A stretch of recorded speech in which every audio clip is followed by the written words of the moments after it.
happy Sunday, and welcome to Connections. I'm your host, Ed Clark. It is Sunday, February 5th, 2023, and we're so happy you're in with us. And my co-host, Sherelle James. Sherelle, welcome back to Connections. Hey, I'm so happy to be here. Well, Sherelle, there's so much going on in the world. I don't want to waste any time. We got a very exciting guest lined up as well. But what I want to talk to you about first, and I know it's been on everybody's mind this week, what happened in Memphis.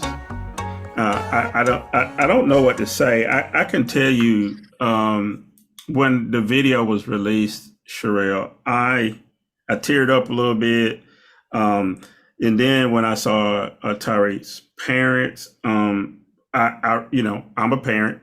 I have a young black son who's 21 years old. My other son is 40, and I'm a senior citizen, but I'm still a black man who drives. And I have to tell you that I have trepidation a lot when I go out driving, depending on where I am. Yeah. So let's talk real quick. And put this to bed, but talk to me about your visceral emotions around what you saw when you saw the video and then heard about what happened. So let me just be honest with you. I did not see the video on purpose.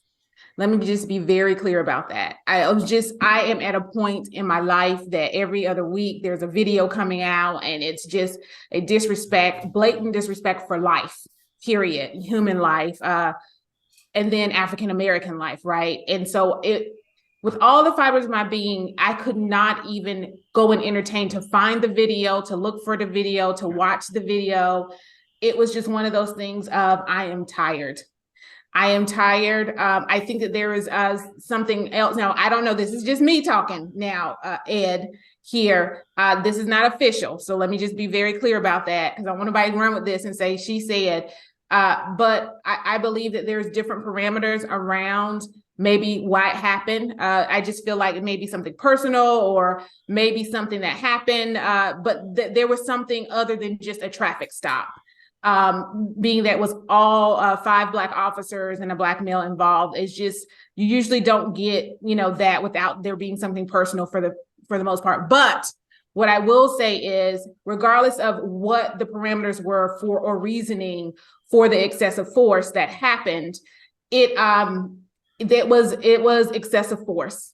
And it was a excessive use of power by police officers who were there to serve and protect and be. And that, to me, I have zero tolerance for that. As a former law enforcement officer, I have a zero tolerance for that, because I know, what we go through and why we're there.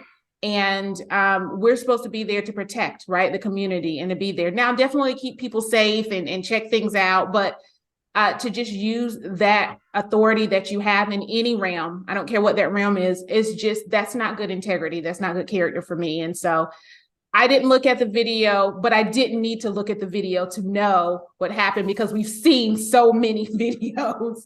And the laugh that you hear is not, taking it lightly. It's because sometimes to stop from crying, you have to laugh a little bit, because it hurts so bad, especially with our young men. I don't have any kids personally, but I did raise my brother, who is 33. I have a sister who's kind of like our daughter, and she's 35. And I cringe, even with my husband walking out the door. I cringe, and an upstanding citizen, right? I cringe every time he walks out the door until he walks back in. Yeah, I hear you, Sherelle. That's Sherelle James. She's the co-host, and you're listening to Connections on Foxy 107, 104. It's Sunday, February 5th, and we're talking about Tyre Nichols, who was murdered in Memphis. I mean, I don't know how else to say it, Sherelle. I get, I hear what you're saying about, just how evil and depraved it was, and it had to be something else to it. And there likely is. However, I did think about this. You were in law enforcement, right? And that was one of the reasons why I wanted to start out with this. I always hear this thing that, there's some good cops and there's some bad cops, right? Right. I hear that all the time. My brother was in law enforcement for years. He retired from law enforcement, the Harnett County Sheriff's Department. And I would hear him say that there's some good cops, there's some bad cops, whatever. I want to get to this notion of how we just police, period. Right? Mm-hmm. I have this problem with policing being militarized. Mm-hmm. It's like we live in this crazy foreign country that requires us to over police, because there's countries in the world where the police don't have any weapons. There's places in the world where the citizens don't have any weapons, and they're certainly safer than we are. Mm-hmm. Talk to me real quick about policing from your experience. Sure. And why, and here's the loaded question. Why did you get out of police? Okay. That is a loaded question. It's a good question though. So I was a law enforcement officer. So I was a certified peace officer like police officers. I was not a police officer. I was actually a parole officer in the state of Georgia. But I did go out with police officers, DEA, ATF, U.S. Marshals, because a lot of times there weren't a lot of women when I was in, right? And so whenever they were looking for a woman or they were doing stops and things of that nature, I always went with them to kind of be that woman officer for a lot of the women that they were going after or stopping and things of that nature, or just to help out as a fellow law enforcement officer, is what I did. Now, when we talk about over policing, and I'll address last why I got out, but when we talk about over policing, I think it's one of those things of we've made the police everything, right? So if it's a mental health issue, we send the police. If it's a spat, we send the police. We send the police for every single thing. And one of the things that Mecklenburg County had started doing was sending out, and Raleigh, the chief in Raleigh is doing have a pilot program that's happening with this as well. When I spoke with her, where they're sending a social worker out with the police so that, police are taught, you're trained for what you're trained for, right? To serve and protect. And so whether it's a violent situation, to respond in those ways. And there pretty much is very much military training in a lot of instances and ways of training. I did go to BLET, basic law enforcement training. So all of that, it does happen. But because you're in that mindset or mode of responding, sometimes everybody's not the social worker. Everybody doesn't understand other things that may be happening, right, at a scene.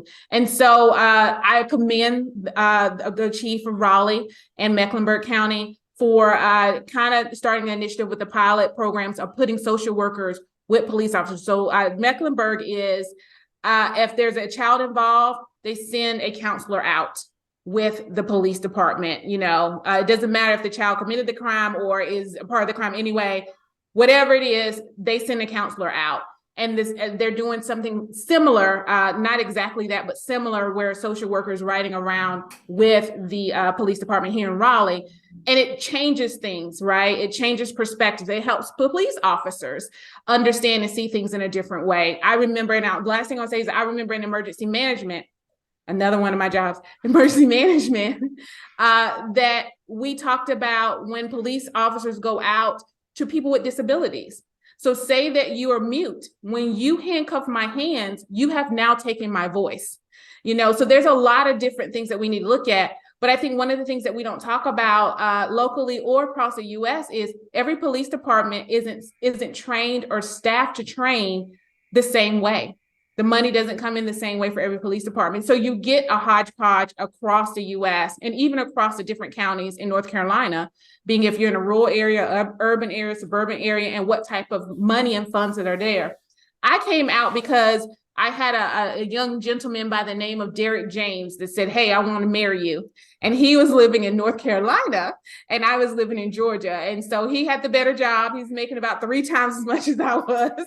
So when we looked at, okay, where do we live and what do we do? I ended up leaving, and I was going to continue my job in North Carolina, but and got accepted, but decided not to, just because I think I started thinking about my life a little bit more. I started looking at having a family, where before it was just me, and I didn't have, I wasn't as worried about that. And so just a different mindset in getting married. Yeah, I hear you. You know what? So that last piece, you said something that you probably didn't even realize. He made more money than you. And one of the issues in law enforcement, they don't make a whole lot of money. And so consequently, you have people going into law enforcement that probably aren't the cream of the crop, right? Because you make a decision a lot of times about what career you want to do based on how much money you can make. And frankly, you don't make a lot in law enforcement in a lot of communities. So I'm going to put a pin in that, because I'm going to challenge you to this, Sherelle.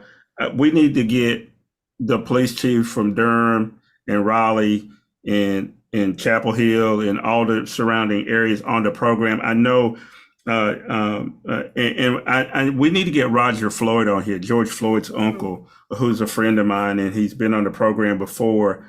Because I want to talk to him about his reaction to some of these things going on. There was a police involved death here in Raleigh that I want to talk about at some point. So we're going to target that for the next time we're on, to get some people on a larger panel to talk about that. But in the meantime, I'm going to switch gears drastically because I don't want to run out of time in this segment.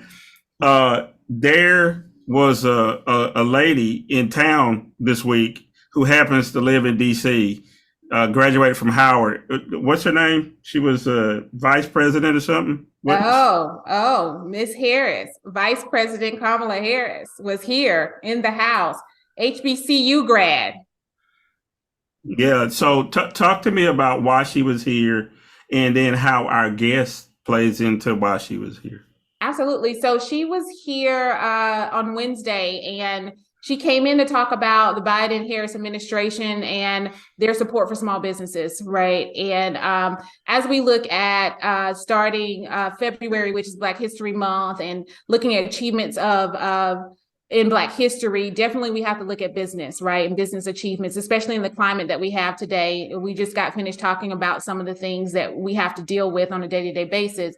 And Kamala came in to talk about the full support that they had, and talk about kind of how much money they've been putting out, and what's been happening, and how they're making sure that small business is supported, which we definitely need more of. And the topic of the day was access to capital. So as we talk about that, you definitely look at small businesses and say, hey, what's happening with them, what's going on? And we have none other than Gail Jennings with us today with King's Peppers. And she's got a tremendous, wonderful, glorious, how many words can I find, story, as well as we kick off Black History Month. Her seasonings come from West Africa recipes. And so I'm excited to have her. Well, you know what? I'm not going to shortchange her. So we're going to do her formal introduction when we come back from a break. I need everybody to stay there. You're listening to Connections with Ed Clark and Sherelle James. And we got a very special guest who makes some really good spices that you need to get a hold of. So stay right there. We'll be right back after this message. Too many women die every year due to pregnancy-related complications. 2/3 of these deaths are preventable. As healthcare professionals, we play a critical role in making sure women's health concerns are addressed during and after pregnancy. Help your patients understand the warning signs and when they should seek care. Actively listen when she raises concerns. It could save her life. Hear her.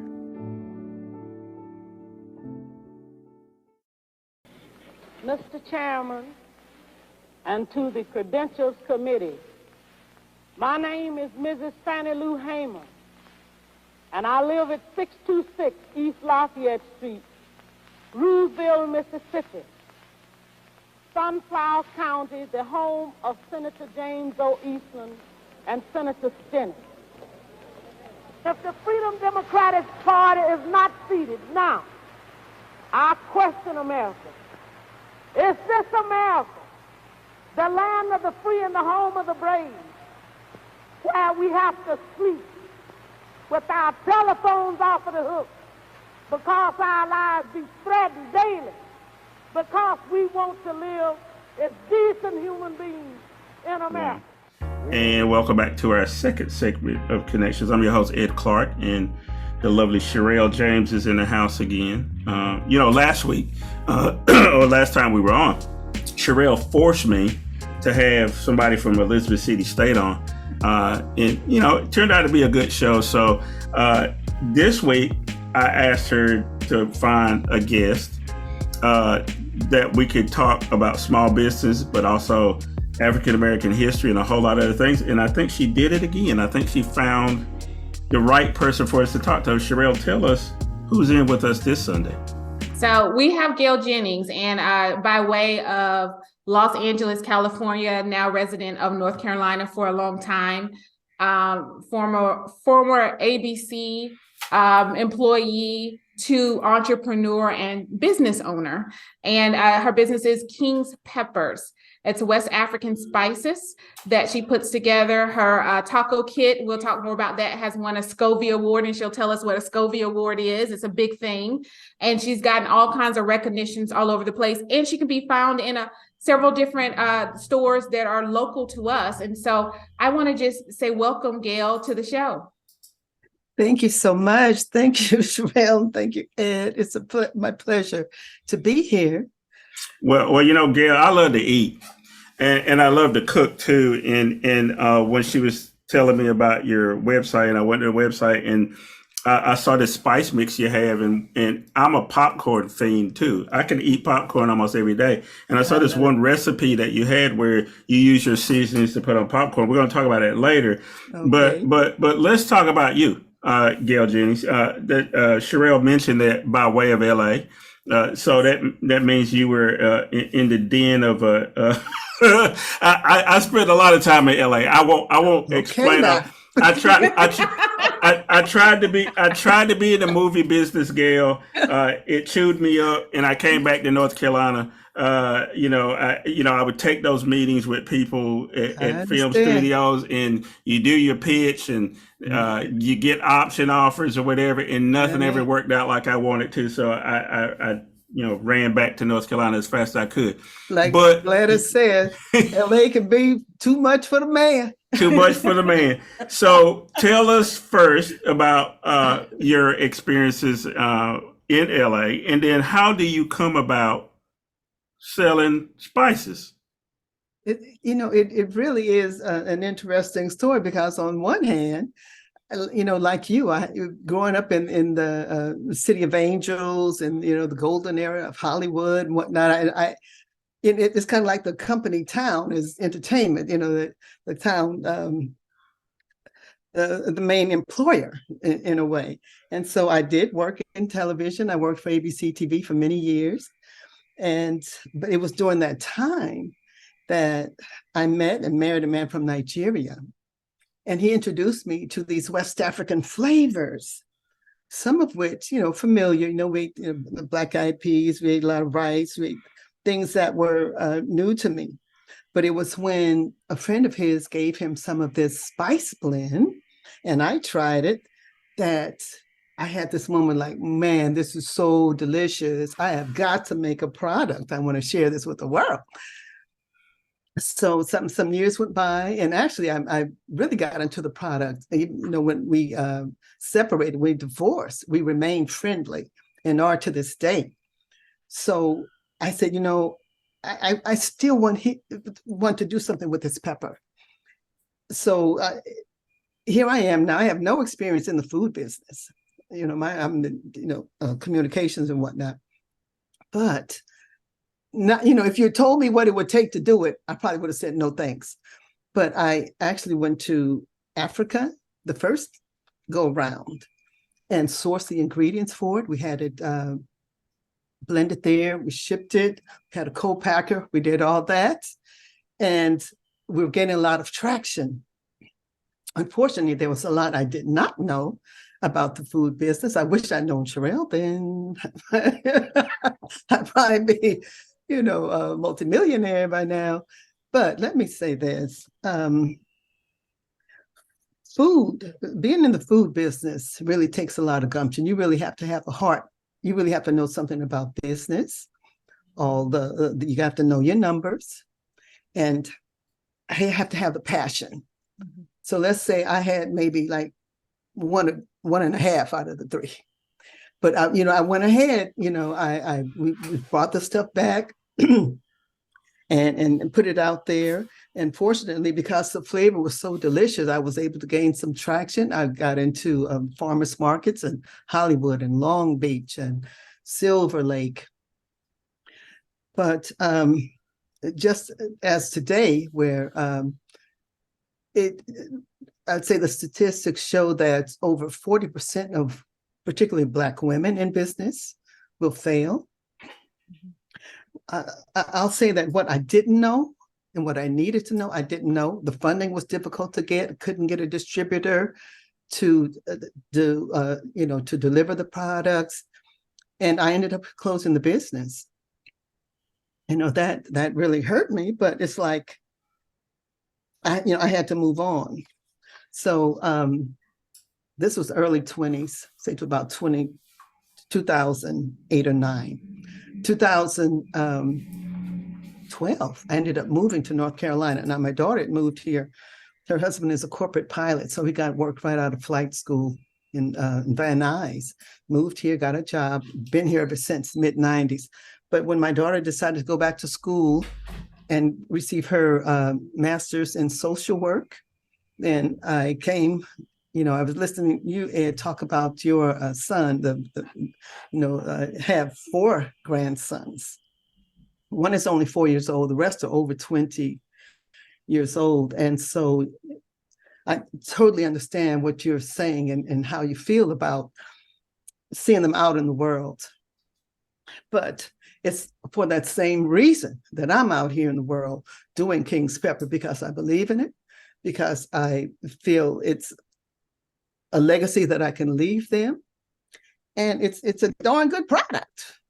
King's Pepper is also, we have a mild, we have a original, and we have extra hot. And it's something unfortunately, I was able to start again. And by the time I did, there were a lot of resources here in North Carolina that I was able to take advantage of. And so I had to hunker down and really, been working on those numbers, and Terrell has been a big part of that. And I'm really happy to say that we're in a number of stores now. We've done the state fair. We've done the Got to BNC Festival. We've done some even special events with Meals on Wheels, and we're in the Black Farmers Market. And I've got so much love for the people here in Durham, Raleigh, and North Carolina, because they've been so supportive of King's Pepper. And, they really, really enjoy it, really like it. So, Ms. Gayle, tell me this. Now, you've got North Carolina, and you've got the support, and you're getting some success and traction behind King's Peppers, but you've gotten some awards. So I know, tell us what a Scovie Award is and what got the Scovie Award. I certainly will. I was, it's interesting that I was in 2020, my husband was diagnosed with lung cancer. And because that was, we're in COVID, and this is toward the end of the year, in the latter part of 2020, he was diagnosed with lung cancer. And so as we went into 2021, I thought, I don't know, it looked like I might have to shut this thing down again, because I would be risking his life. And I don't care how much I love King's Pepper, that was not something I was willing to do.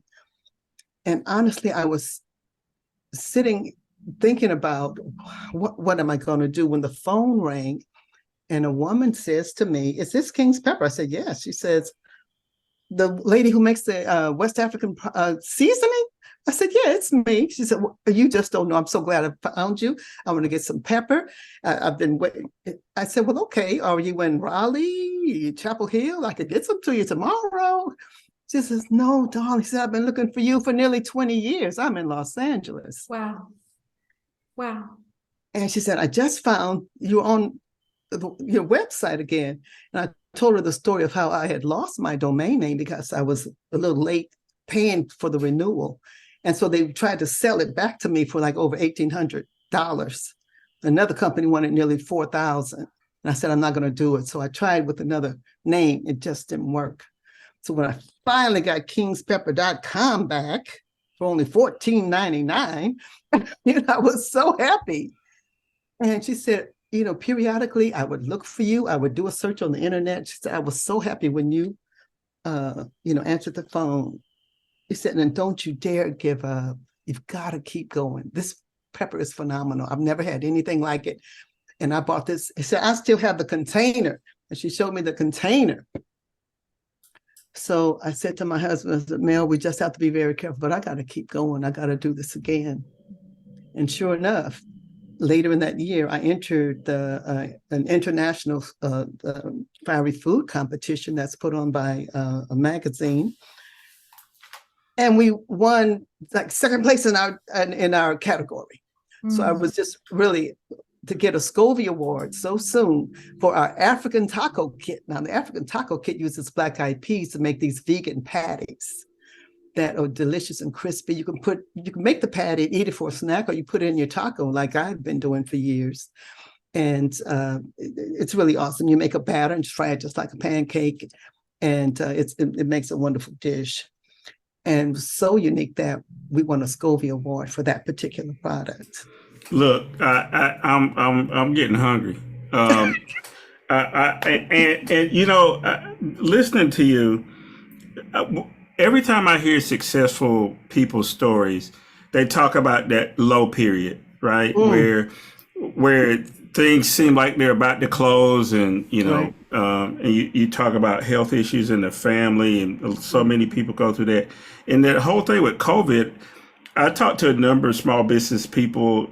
So one of the segments on our sister show, The Deal, when we first started, we started because of COVID, and we always had a small business person on there.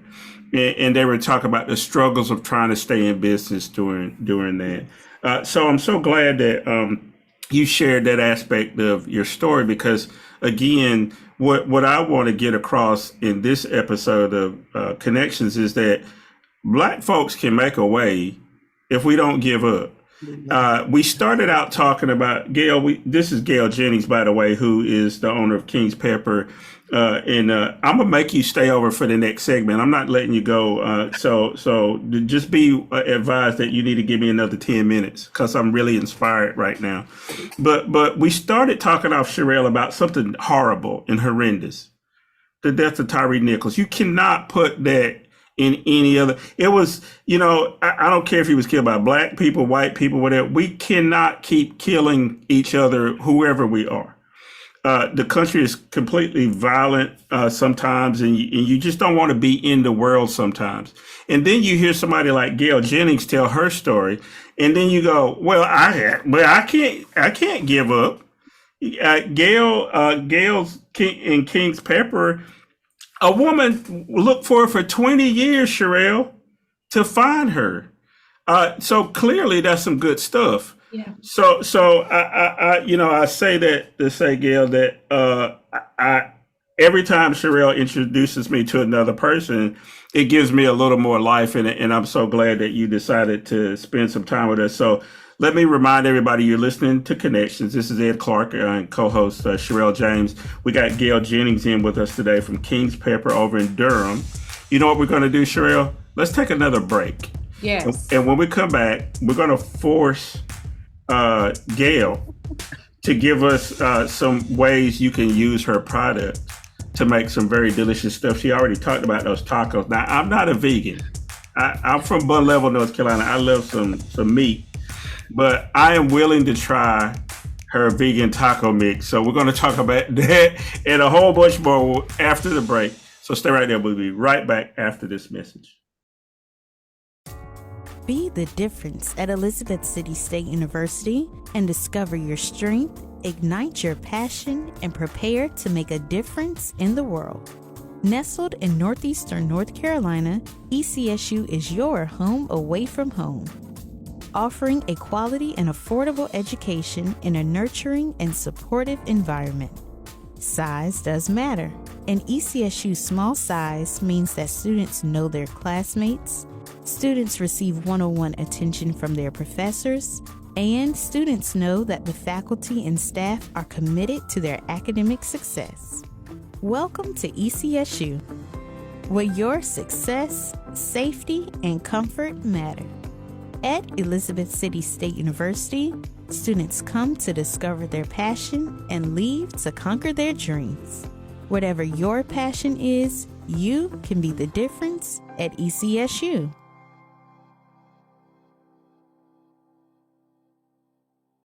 When the shuttle made it possible for scientists to be a part of the program as astronauts, then that was my break. And I will be involved in payload operations, performing some of the experiments. If there's any extravehicular activity going on, then I will be the one performing that. So it's a multiplicity of duties. Let's chat with the people of NASA. People like Dr. Ronald McNair, a physics professor and one of NASA's newest astronauts. You are a PhD from MIT, aren't you? That's right. Isn't that that's kind of tough thing to get, isn't it? I have to agree. Why is it so tough?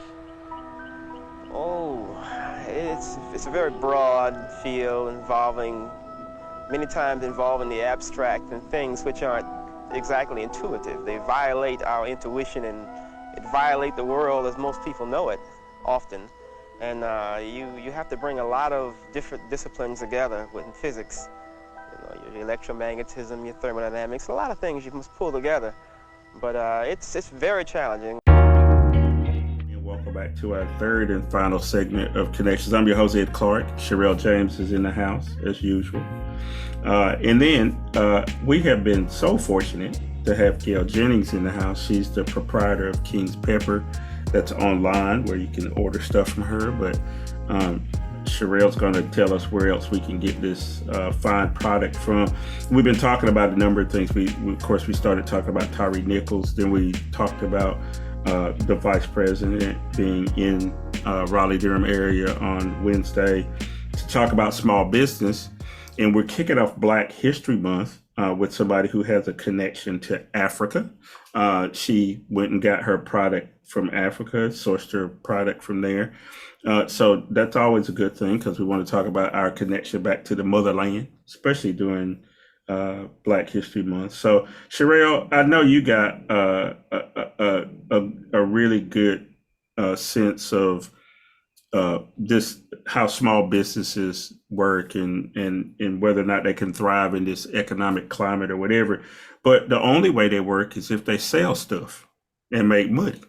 So I know you're going to find out where we can buy the product and how to get a hold of it, right? Absolutely. Absolutely. Let me just tell you, I went to her website. So she talked about that domain, kingspepper.com, KINGSPEPPER.com. And the first thing it says is King's Pepper is rich, aromatic blend of exotic herbs and fiery spices that's based on a centuries-old West African recipe. If that don't get you thinking and trying to figure out where can we find these things, Miss Gail Jennings, where are you currently selling your King's Pepper?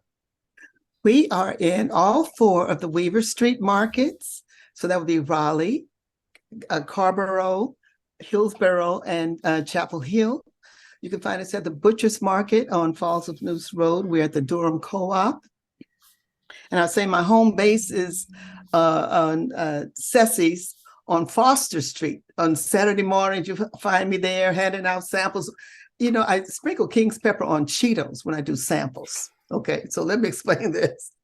We don't put salt, peanut, or MSG in our products like they do in some versions of it. And so I came up on the idea to sprinkle it just on a simple little Cheeto. And I tell you, when I hand one to people and they take a bite and I see the shoulders move and they start to smell it, God, this is good. They're surprised. And then it's like, oh man, I can just see this. I'm gonna rub this into, my brisket. I'm gonna put it on my eggs in the morning, chicken, fish, potatoes, veggies, across the board. You find something that you'll enjoy King's Pepper on. It really is that versatile. And it is a centuries old West African recipe that, like I said, when I tasted it, I just had to, run and tell the kids about it. So that's where we are here today. Well, Gail, the other thing I think about when I listen to you, I love to cook. People who know me, and I'll try all kind of recipes. I'll go through phases where I'll cook, West African dishes. So I'll make me some red or Okay. or fufu or whatever. I go through these spells of wanting to taste these different flavors. And one of the things that we don't have a lot of is African restaurants. We don't think about when we go out to eat that I want to taste African food, because some of it is maybe because it's imbued inside of us that we don't even know that's what we're doing, right? That Right. we're actually, our heritage and our food ways are built inside of us. So here's the question, Gail. What do you all? Because when you start a business, I think all business people do. They also want to teach people something. What are you trying to tell people about the food ways of African people and African American people when you started your business? Because I know you didn't start it just to sell some spices. You I did started it start- for a reason.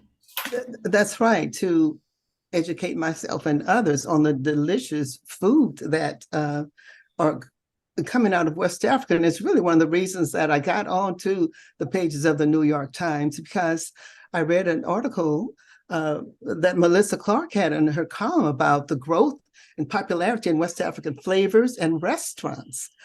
And some of the readers commented that, oh, I would love to try that recipe. I wish there was a restaurant near me. So I sent her an email. I said, for your readers who aren't near one of those places, there are packaged good producers like myself who make these wonderful seasonings and blends and sauces. So your readers would be able to make their own products. So she contacted me. She wrote back. She says, well, I'm just about to do something for Thanksgiving, ways to use leftover Thanksgiving turkey. Do you have something that would, along that lines? And I told, oh, I sure do. I make Gumbo's Daddy.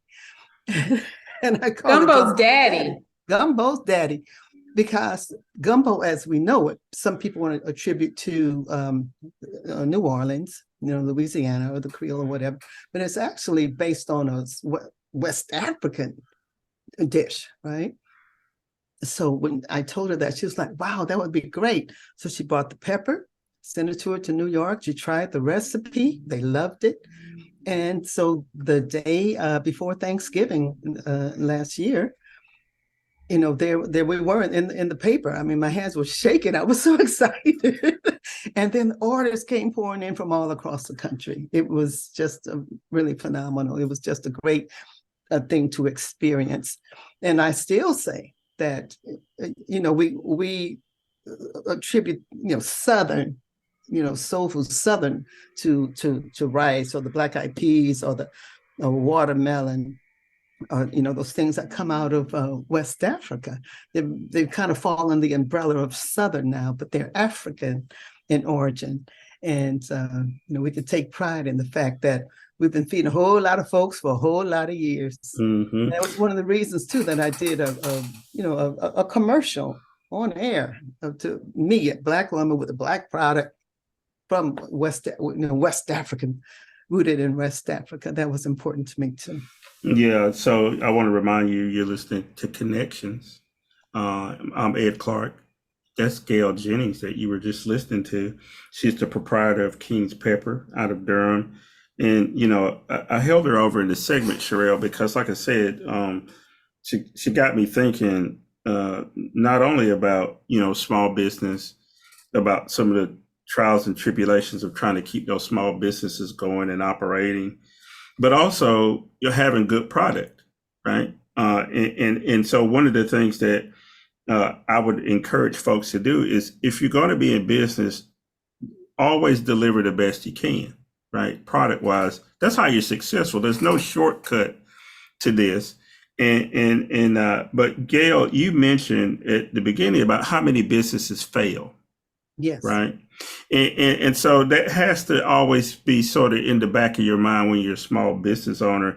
And I told you that, during COVID or whatever on the other program that we had, I would bring on entrepreneurs.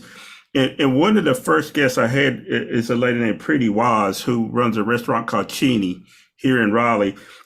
And she was struggling because she didn't know if she could make it. And she was nominated for a James Beard Award last week. And she's been a guest here on Connections as well. And it's about that perseverance and hanging on and that kind of thing. I don't want to run out of time. So I want to make sure that we know, again, how to get your stuff, how to get in touch with you. Also remind folks that this chick ends up in the New York Times, whatever. So we have good people on here. Barack Obama's been a guest here. Now Gail Jennings has been a guest on here. So Gail, remind us how to get in touch with you, where your stuff is, and anything else you want to share about this journey that you're on with King's Pepper. We're online at kingspepper.com. We're in all 4 Weaver Street markets and the Butcher's Market. We do, if you're in Durham on Saturday mornings, I'm usually right there in Ceci's Boutique. We also do we do a lot of events at the State Farmers Market out on Wheeler, Lake Wheeler Road in Raleigh. And we're part of the Black Farmers Market. So please come out and support this year. And, if you see me out and about, just come over and have a Cheeto. Let's talk about it. Have a Cheeto. Well, you know what? I'll take you up on having a Cheeto. As a matter of fact, like I said, you got me hungry. I want to make sure that I pick up some of your product. I encourage everybody else to do that too. Not because this is a crass commercial appeal. That again, throughout the month, especially Black History Month, we want to feature some people, but throughout the year, people who are trying really hard to do the right thing, and that's Gail Jennings. So thank you so much for being in with us this Sunday. Appreciate it so much. Yeah. I just want to say one more thing. The food business has really given so many of us a leg up in life. I know everybody can think of an uncle or aunt had the barbecue stand or made pies and cakes. I know my grandmother did. And so, we just have to keep going. And I'm looking forward to meeting some of the listeners out in the area. And I thank you so much for having me on today. Yeah, and you will. And we thank you. So, Sherelle, we got about 4 or 5 minutes left here. I do want to talk about some other things. But again, I can't, I want to put everything into context. Like I said, we started off with as bad as you can get. Yeah. We end with as good as you can get, right? But there's a lot of in between. We talked a little bit about the last time we were on. We're still in this situation where Congress hasn't figured things out yet. There's not going to be any meaningful legislation, I don't believe, in this Congress. I think this is probably a wash, right? And we know that the debt ceiling has not been settled. McCarthy went to meet with President Biden, and there's been a lot of showboating going on from the Republicans because they never had a problem with raising the debt ceiling when Donald Trump was in office. And then on our first show, we had Katie Lawson on of the year to talk about taxes. Mm-hmm. And I know people are getting their taxes, W-2s in the mail, and they're raring to go to try to get their refund or whatever. You're in that business too. So let's wrap everything up here. Mm-hmm. You got your W-2 form. What do you tell people they need to do before they run off to some tax prep place or whatever? How do you get your mind ready for tax season, and what are you telling folks who you can, and how can you advise them?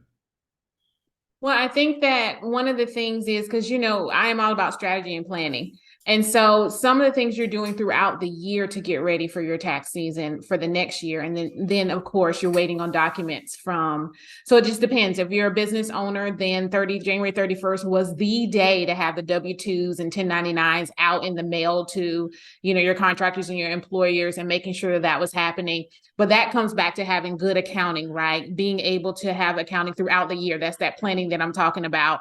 So that, and having a good accounting system or accountant, it doesn't matter which one, to be able to quickly be able to get those forms together. So you're not trying at the last minute to get documents you need from your employees or your contractors because you didn't get what you needed in the beginning. So that's where that planning comes in. Now, if you're on the other side of that, where you're receiving, I tell people be patient.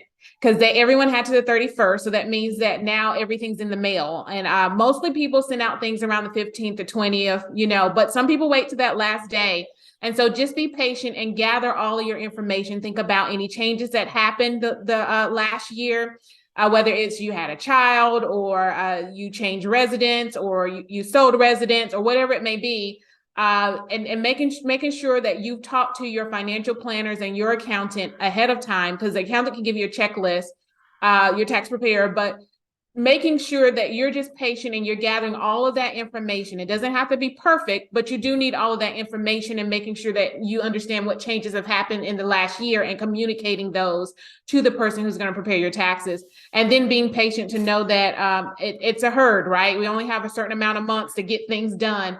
And so you want to get it done. You want to get done as soon as possible and not as late as possible. And so that way you can get in on time. So I just ask for everybody to have patience around this time and just be as prepared as you can or being organized. But that's a yearly thing. That's all year. That's not just at tax time. If you're organized all year, it makes it easy at tax time to move forward.